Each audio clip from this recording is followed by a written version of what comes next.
And it is always great to welcome Michael Feinstein back with us on the show, but more particularly to our area here in Sarasota. He'll be making another visit at Van Wezel Hall coming up on the 28th of January. It's a Sunday night, 7 o'clock show, and always great when he comes back. This one celebrates the Crooners, and we're always welcome back to talk to Michael Feinstein for a couple of minutes on a busy tour, as he always is. And Michael, great to talk with you again. How have you been? I'm happy to talk to you too, Doug. Good. I've been good. In the midst of madness in the world, my life is very good, and I never take that for granted. That's it. Yeah, you're one of the people that really, literally, you do about 200 or more shows a year, so you're doing one-nighters all the time, aren't you? Yes, I am, and it takes a certain kind of fortitude, but it also is very energizing to interact with so many wonderful audiences. I guess, when you look back at, the old Tonight Show and the gigs people used to have in Vegas, you could go to a place for a couple of weeks, but I guess those days are long gone, right? It's 1 or 2 nights at most, and then you got to move on to another city. That's pretty much so. Yes, the world has changed in that way. When I first made my debut in New York, I played the Algonquin Hotel, and I was there for 16 weeks doing 2 shows a night, and the second show started at something like 11 p.m. and they were all packed. And it's amazing. I think didn't these people have to do something the next day? That's right. I wish I was around in those years, like the 60s, even maybe the 50s in Vegas, when you had those kind of late night shows. It looked like it was a lot of fun. I don't know if it was as fun for the performers, but it looked like it was a lot of fun back then. Well, golly, Keely Smith, who was a friend who just left us, right. Talked about how she used to do shows literally all night. They worked till 5:30 in the morning, and that's what they did. They slept in the daytime, and they worked at night. And even New York, if you look at the old ads in the old magazines from the 30s, the nightclubs and the dance bands, they played until 3 or 4 in the morning. Yeah. That's why we like the music so much. You get at least hear the recordings of it, but those guys had to work. I mean, like you said, they're on the buses all the time and doing the one-nighters, but rewarding, but it's a tiring schedule, isn't it? Yes, it's all about pacing and mindset and mind over matter, really.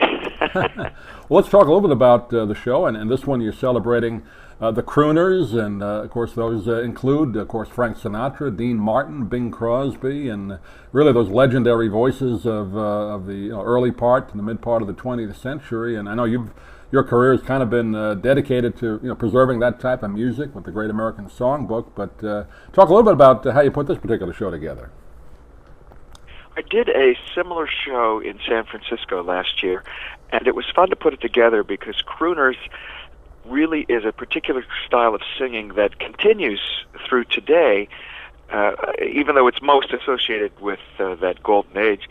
But like David Gates and Bread, when they sang, "If a picture paints 1,000 words," those kinds of songs, that is still crooning, and it's a certain kind of melodic communication. It's speaking intimately to the listener, and it's a very personal kind of thing.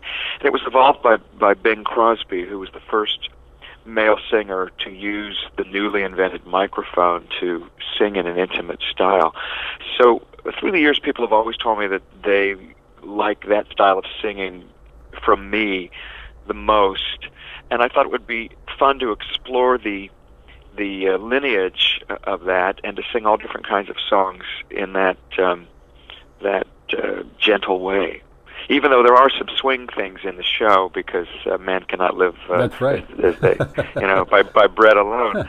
But there are a lot of variations in the show. But the essence of it is that romantic style. You go back to Bing Crosby. When you look at his body of work, I mean, he never made a bad record. Never made a bad movie, at least as far as I could see. All his television work was great, and live performances. It's amazing what he accomplished, and he really revolutionized for everybody that came after him. Frank Sinatra, Dean Martin has always said he copied mostly Bing. It's amazing. Yeah, it's interesting. Dean Martin copied Crosby, and he also was a Jolson, a huge fan of Al Jolson. Oh, right. When Jolson, not Jolson doing the rockabye, but the crooning style that Jolson later evolved in the 40s. And it is a lineage.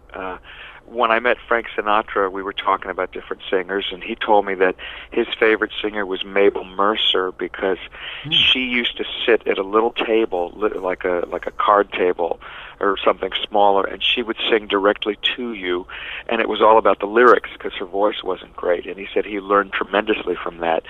So the thing about crooning is that the text is supreme. You have to really sing a song that better be good because people are going to hear every word. That's right. Yeah. And you and I are roughly the same age. We don't have to say what that number is, but I mean, we weren't quite around when, those great era of Frank and Dean and all that. I guess, in a sense, did you get a chance? You've loved a chance to work with Frank on stage, or maybe you had a chance. I'm not sure. Did you get to work with him later in his life? I did not work with Sinatra, even though I did spend several evenings at his home. And or Dean Martin, did you get a chance to work with him or meet him at all? No, I used to see Dean around town at restaurants, but at that point, he was essentially retired. He had fallen to a deep funk after the death of his son, and he never really recovered from that. And the funny thing is that Dean never drank professionally. That was all a pose. And yet, in later years, he did start drinking, and you would always find him at a bar at some of his favorite Italian restaurants, always sitting there just drinking, just trying to, I guess, relieve the pain of what had happened. I'd heard that he would go to some Italian restaurant almost every night and order the same meal and have whatever he drank. Yeah, it was kind of sad, but I guess people said he was friendly in the restaurant, but that's all he did. Yeah, kind of sad ending. Yes. Yeah. But beloved, a guy that everybody great. loved. He was a true gentleman and a kind man. And Sammy Kahn said that of all the people he worked with, and he worked with Sinatra and Crosby and you name it, he worked with literally everybody. He said that Dean Martin was the most talented and the hardest worker, which I found fascinating because Dean always seemed so casual, but he said that was all part of his persona. Almost underrated as a singer. I mean, people kind of think of him as the fun guy on the TV show or the roast, but you forget on those records, TV kind of clowned around a little bit, but on the records, he was a great singer. Yes, he was. He was. And after Martin and Lewis broke up, the famous thing was that everyone thought that Dean's career would die, and of course, he eventually eclipsed Jerry Lewis with his fame.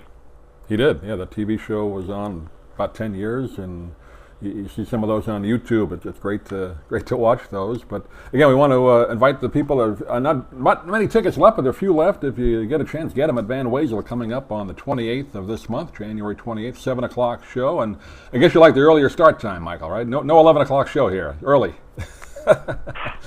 Well, it's funny. An hour makes a difference for a lot of people, and it's. I don't care what time I sing at the Van Wezel because it's one of the best venues in the country. It really is a special place acoustically, and the way one interacts with the audience. It's a great theater. I was going to say, a lot of singers, and we get, of course, the Jazz Festival down here. People appreciate jazz, and that is a good hall, from what I've been told over the years, acoustically.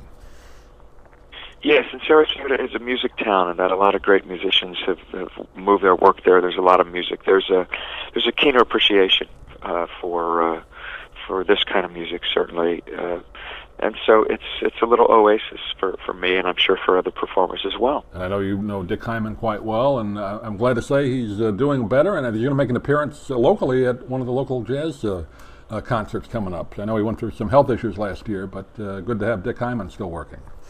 Oh yeah, he's the most remarkable guy. And the thing that keeps somebody like Dick young musically and otherwise is the fact that he never stopped. It's a continuity. Right. That if you just keep doing what you do, you never lose your ability to do it.